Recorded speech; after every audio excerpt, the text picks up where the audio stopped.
Hey YouTube, it's Michael Lambert here. I'm back once again with another reaction video. This time I'm reacting to the Peach from the IRS.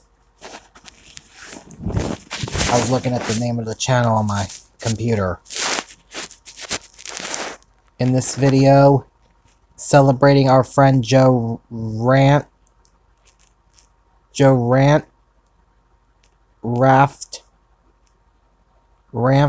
I'm not really sure how to pronounce the name. Sorry about that, everybody. 1080p HD. That's what it says on the video. I'm just reading what it says. Somebody requested that I react to this video, and I'm going to react to it. And if any notifications pop up during the video, I apologize. I'm sorry, everybody. And I will take care of them. Now let's get to this video. Our good friend, Joe Ranft, was one of... Joe Ranft. Okay, sorry to pause the video. I was just... Joe Ranft. I just had to pronounce the name right. Sorry about that, everybody. Now let's get to this video. Back to this video. The greatest story artists of all time. He was the heart and soul of Pixar. And he's a big part of why people connect so deeply with our movies. Joe unfortunately passed away towards the end of the production of Cars. And boy, do we miss him terribly.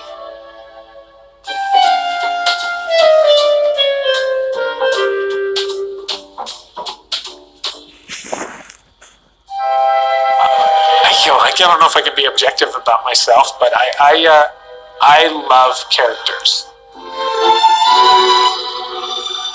You know, they're not real, but you make them, it's an illusion that they are alive, that they've got something inside them that's motivating them and that's driving them.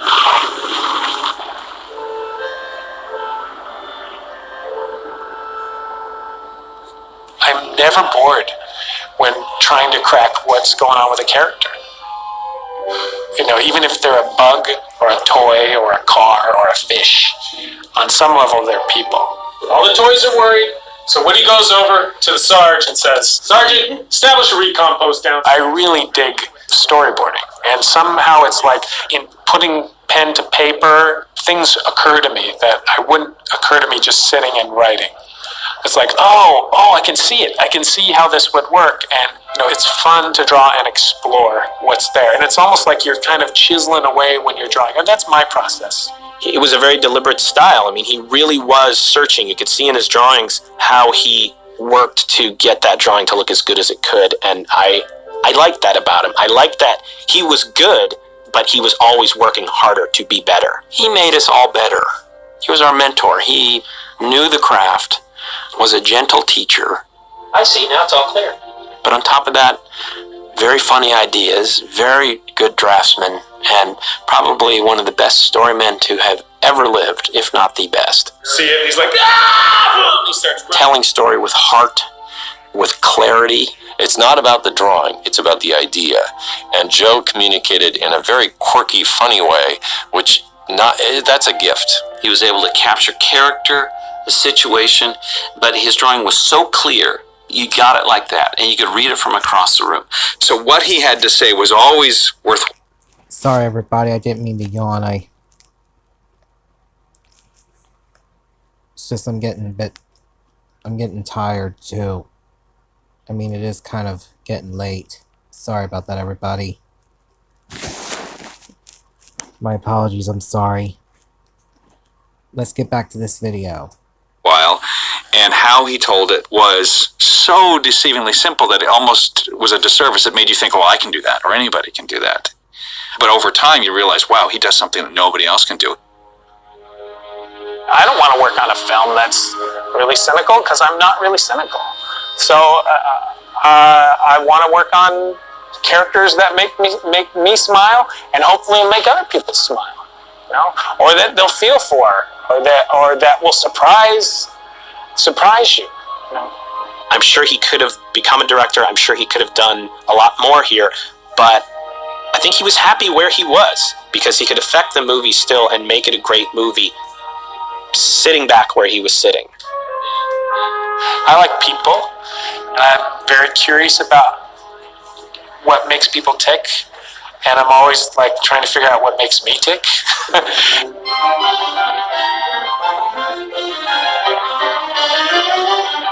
I started drawing when I was younger in school and would get in trouble for drawing inappropriate monsters on my books.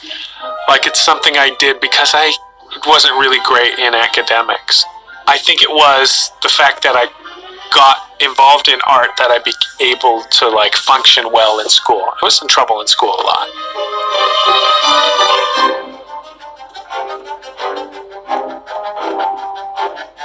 I won an art contest in 6th grade, and it was the first kind of success I'd had, or one of the first successes I'd had at school, and I decided I'm going to become an artist. I didn't know what type of art I wanted to do, but I was very interested in like monster movies and magic. I was really into like, you know, doing silly magic tricks, which was a big hobby of mine.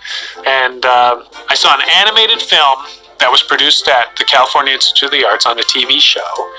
And then I got a brochure for the character animation program, and it showed all these gesture drawings that all had this life in it, and like a little bell went off of me. CalArts was great. It was a great experience for me, just learning from masters of animation, guys who had worked at Disney, who were all like 70 years old when I was 18 years old. And it was together with all kinds of other people who were really good.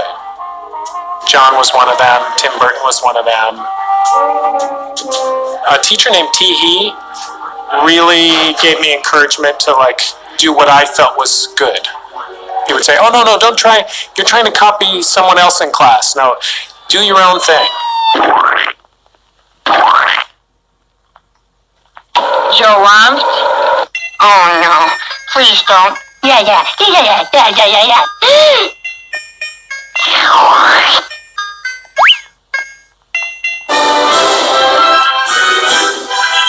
I ended up, after my second year, getting hired at Disney, and I actually worked on various projects like Beauty and the Beast, and I worked on Little Mermaid.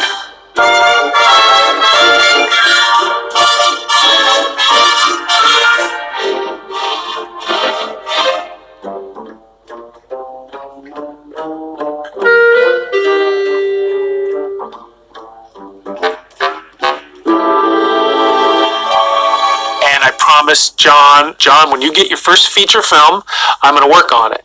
And that turned out to be Toy Story. Guess what? We're making a movie. Really? He hops down next to his bucket full of soldiers. He says, "You heard him, Code Red! Repeat, we're at Code Red!" This process of pitching a storyboard, you know, you get up and you act it out. So you're doing character voices, you're doing lines from the movie, you're kind of getting a feeling of it like as if you're rehearsing it. A ladybug comes up and says, "The funnest aspect of it is playing around and goofing around with your friends." And then they go, "Look, a bee!" And then Heimlich comes running forward. "I am a cute little bumblebee, here I come! Slow down, you flowers!" It's really fun to do voices for characters, and what I do a lot is called scratch voice. I do temporary track voices as we're building the story and redoing the story, and then once in a while, one sticks. Ooh la mer, bon! Voila, he is clean. Look, it's Woody and Buzz coming up fast! The kid almost touched me. She got this close to me. Now, what did I do with that radio? Master! The plans! There's some people who just, it's not fair, but they're funny.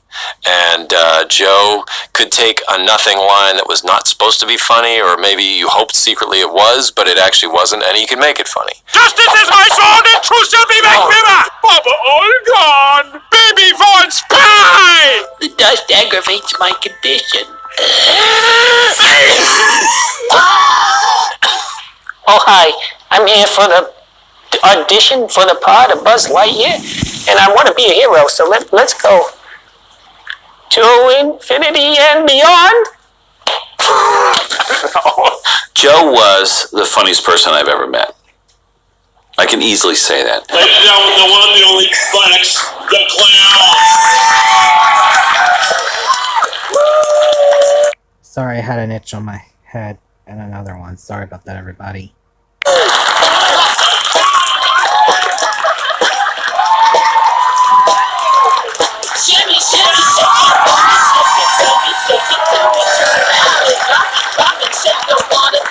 Anytime you're with him, you're just laughing and having a great time. I'm Lightning McQueen. And I use Weston's Medicaid points. And I use this as an... Surprised? Nothing's too surprising. Yeah. Joe's sense of humor was character-based. He became a character. Hold on, everyone. I'll be right back. I need a minute.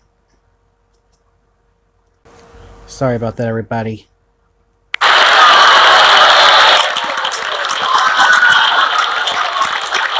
It's all about personal grooming, Craig. It's a hair gel, and what you want to do is work it up in the front. So you got business up front and party in the back.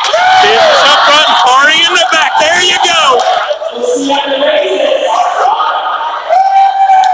The greatest character he ever had started with a pair of fake teeth. As soon as he put them in his mouth, he became this unbelievable character. Bob, what kind of pie do you like?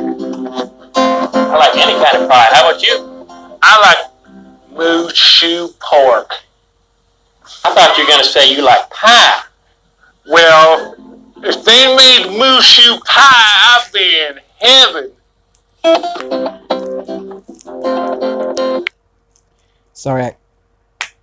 Sorry, everyone. I had to crack my fingers to relieve the pressure out of them, out of my hands. Sorry about that, everybody. They always interview guys like this after a tornado. Lost my whole shack. And it actually was one of the inspirations for Mater. Welcome to Route 66. See y'all later. Bye now. Where are you?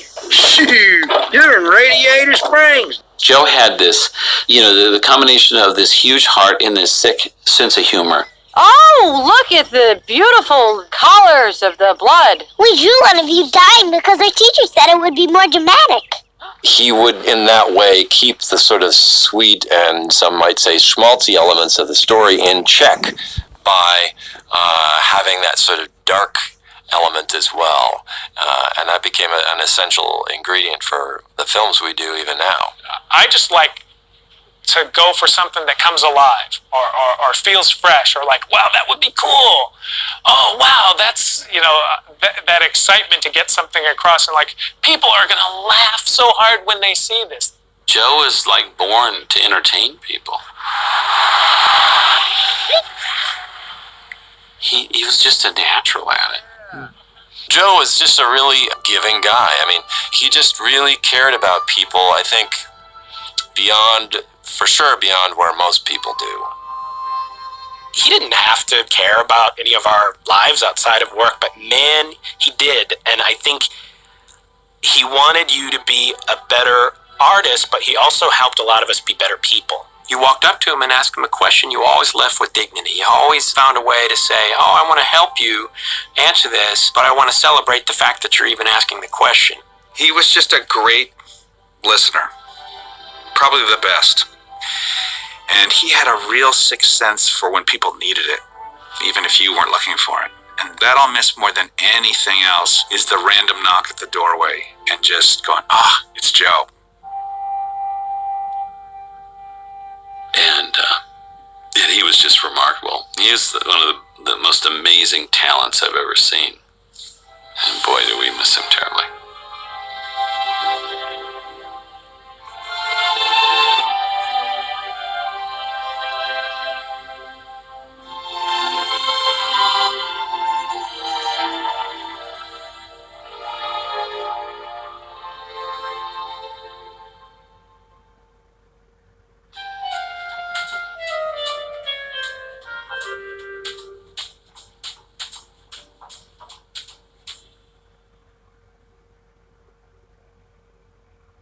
That was a wonderful video tribute to him. That was a wonderful video tribute to him. And I hope you all enjoyed this reaction video. If you're all new to my channel or to the Peach from the IRS channel, make sure you guys subscribe, give both our videos a thumbs up, hit the notification bell to let you guys know when we both post, and share both of our videos with your friends and family members too, please everybody. And on my channel, we are on the road to 5,000 subscribers, and please don't forget to take a look at my other videos on my channel's playlist. Give them a thumbs up, and share them with your friends and family members too, please everybody. Please everybody, please, please everybody, please. And I give this video a thumbs up too. And I'm off now, so until next time, see ya.